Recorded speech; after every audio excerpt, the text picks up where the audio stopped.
Let's try that one again. There we go. Good morning, Boston Sports Nation. Good morning, guys. Good morning, good morning, good morning.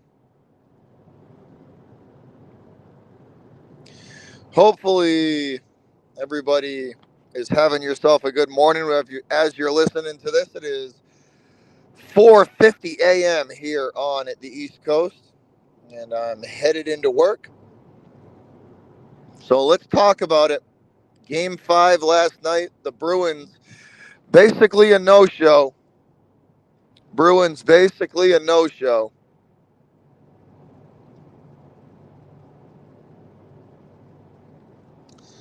That was a bad look.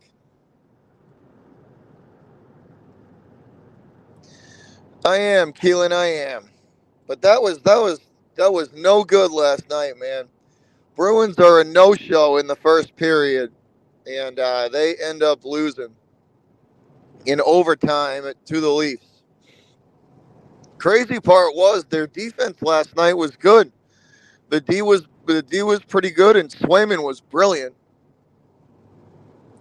But man, they couldn't buy a goal if their life depended on it last night. Their offense was not good. Brad Marchand with a big goose egg across the board for statistics. So you basically got nothing from their offense. The defense was pretty good. Swayman was awesome last night. He was doing everything he could to keep the Bruins in this game. I just I don't know, man. That should have been a series clinching win right there for them. That should have been a series clinching win, and we should have been moving on. But instead, they give the Maple Leafs some life, and we will see Game 6. Austin Matthews did not play for the Leafs yesterday. He sat out that game, which is even more mind-boggling that they couldn't get it done without the best player for the Leafs on the ice. That was disappointing. They were way off their game in the first period. They basically didn't even show up, at least offensively. Offensively, they were a no-show.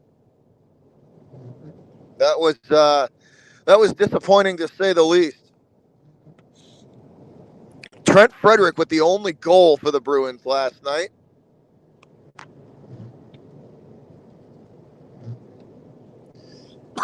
Sorry, guys, but yeah, that was no fun. I shouldn't say it was no fun. That was a pretty good game. It was back and forth and a nail biter, but that should have the Bruins 100% should have taken care of business last night.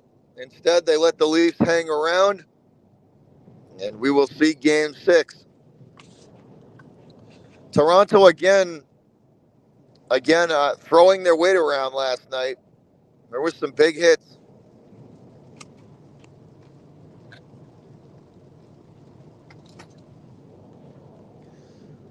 This Bruins team and Jim Montgomery better get it together. If they give the if they let the Leafs take this to 7, who knows what's going to happen? I told you guys from the start, Toronto's a scrappy team, and they are not gonna go without a fight. But they got back on their game last night, and it showed. Swayman had to stand on his head to keep this team in this game. You couldn't ask for much more out of him. He was the only one that actually showed up to play. Just an underwhelming game for the Bruins. Not much realistically to talk about for them. They had an off night. They had an off night, and and just kind of no-showed. But to me, Montgomery's got to get that. That shouldn't have happened last night. That game, that should have been a series clinching game, and that's it. That there's just disappointing. Disappointing that we're gonna have to listen. We're gonna have to. We're gonna have to watch another game. But the Leafs absolutely took care of business.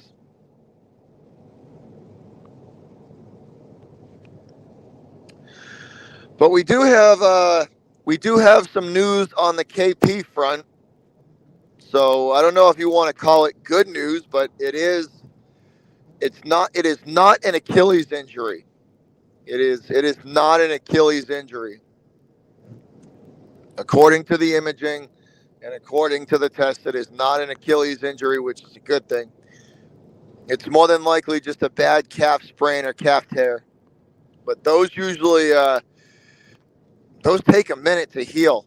So even that's not that great. But the local radio guys said it. They were talking about it kind of the other day, and he and I don't usually agree with them guys, but they got this one right though. They did get this one right.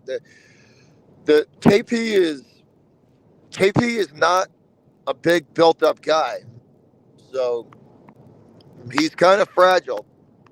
So when you're playing him in a series with a team like the Heat, and he's getting constantly beat up on, there is a chance for an injury there.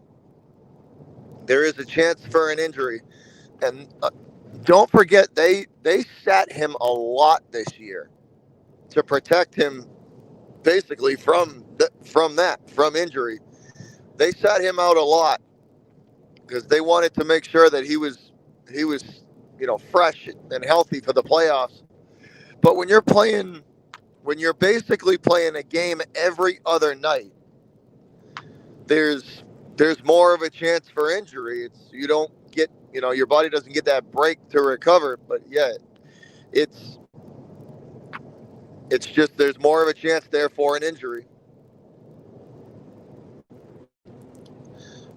So it'll be interesting to see how the Celtics manage that going forward. But hopefully KP can play through it, and he'll be okay because we need him. We 100% need him on the court for us to win the championship. He is a massive part of this team. If he if he isn't able to play through this, and he has to sit, we're gonna have problems. We are more than likely going to have problems, and it downs our chances at winning the title if he's not playing on a consistent basis. If he's not playing on a consistent basis, the offensive production of this team goes way down.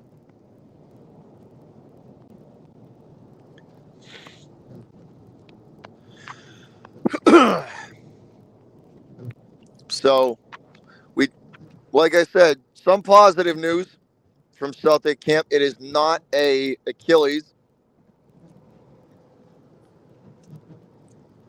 so we can check that off. Thankfully,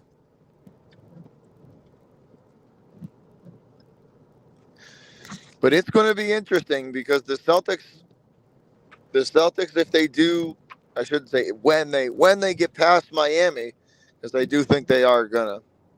They're looking at a gauntlet.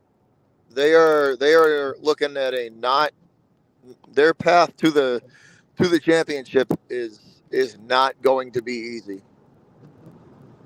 Their path to the title is not going to be easy. That's for sure. Still can't still can't get over it. Still mad about that Bruins game though, guys. Still mad about it. That series should have been over last night. Like this is why I worry about Jim Montgomery. This is why I worry about this team. Same thing with the Celtics too. You got to be mentally tough, man. Hockey playoffs, basketball playoffs, playoff playoff time is a different. It's a different animal. You have got to be ready for that mentally. You have to be locked in every night, every game that you play. You have to. It's 110% effort. There's no slacking off. There's no, there's no saving something for the next. No, it's you play every game like it's the last game, and when you don't, you lose. Bruins just picked a really bad time to no show. Just disappointing. Just disappointing, man. And the Red Sox are the Red Sox. We all know they're 500 team right now. There's not much to report. Like I said yesterday, I mean I hate to repeat it, but if if there's going to be no there's going to be a lackluster effort and lackluster money, invested in the team, then they should just get rid of it.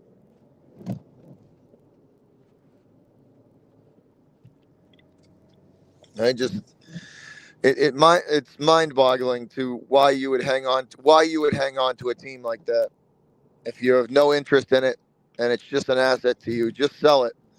Just sell it for everything it's worth and give it to somebody else and let them manage it. Excuse me, guys. Let them manage it. Because upper management clearly just doesn't care. Even people in the building are saying are turning against John Henry, his own people.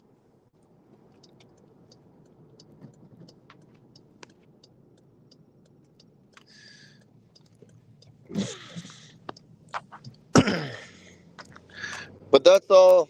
That's all I really got for you guys. I know it's kind of a quick stream, but that's all I really got. Nothing too in depth.